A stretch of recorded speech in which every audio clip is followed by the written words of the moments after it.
I just saw a pretty well known hypnosis teacher make the claim that there are no bad hypnotic subjects, only inflexible hypnotists. And I'm not going to out the person because there are many people who make that particular claim.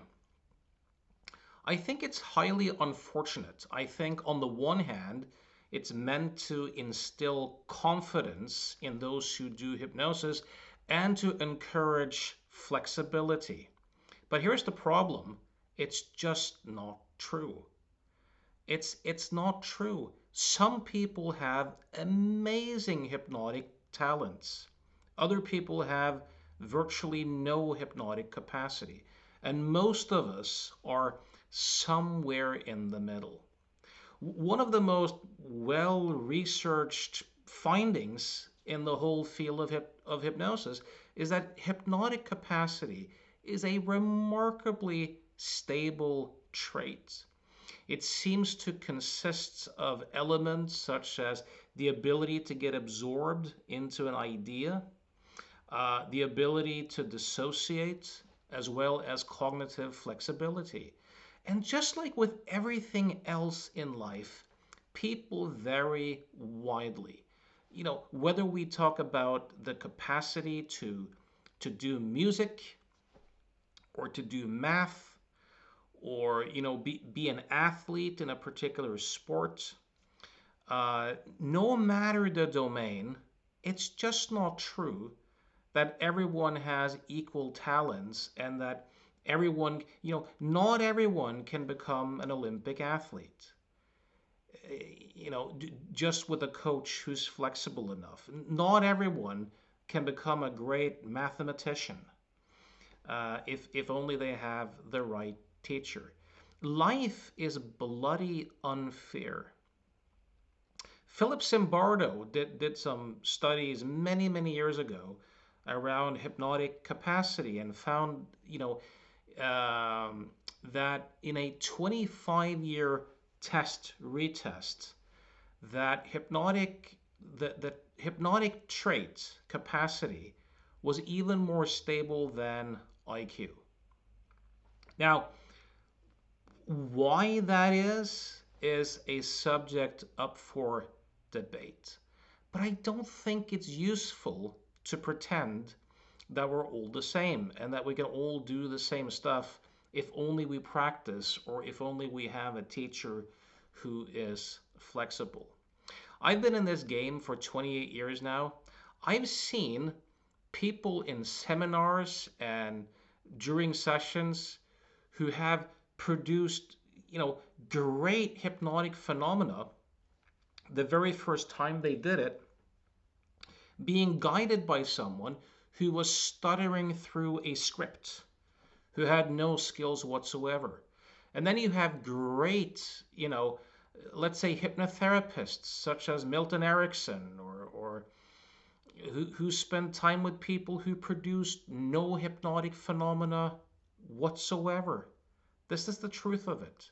I have to say, quite honestly, in the 28 years that I've played with hypnosis, explored hypnosis, worked with thousands of clients, I've never ever seen anyone who completely seemed to lack hypnotic capacity and who then became highly hypnotizable. I've never seen it. What I have seen, of course, is that people can, you know, get meaningfully absorbed into it differently on different days, depending a bit, again, on their mood that day and whether the topic is engaging for them and the level of rapport that you have and whether you're anxious or not. There are these factors that come into play. And that is a call to try to be flexible. But it's just not true that we all have the same talents and that we can all do the same stuff if we just put our minds to it.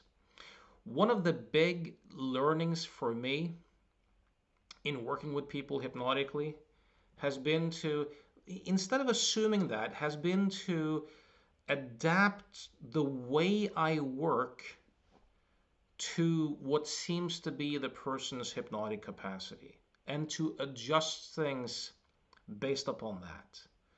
That's a that's a better approach in my experience than this fairy tale that everyone can basically be a great hypnotic subject with just some flexibility. Again, honestly, I've never seen it. I've never seen it.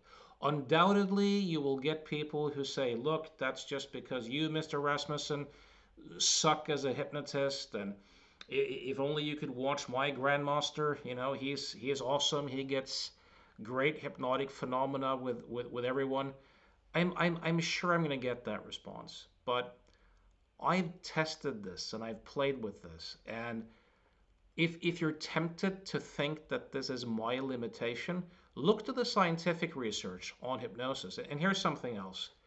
I'm not going to out anyone, but I've spoken to students and clients of probably most of the big names in the field, including many of these people who say that there are no bad subjects and everyone can do hypnosis, with only the flexible coach.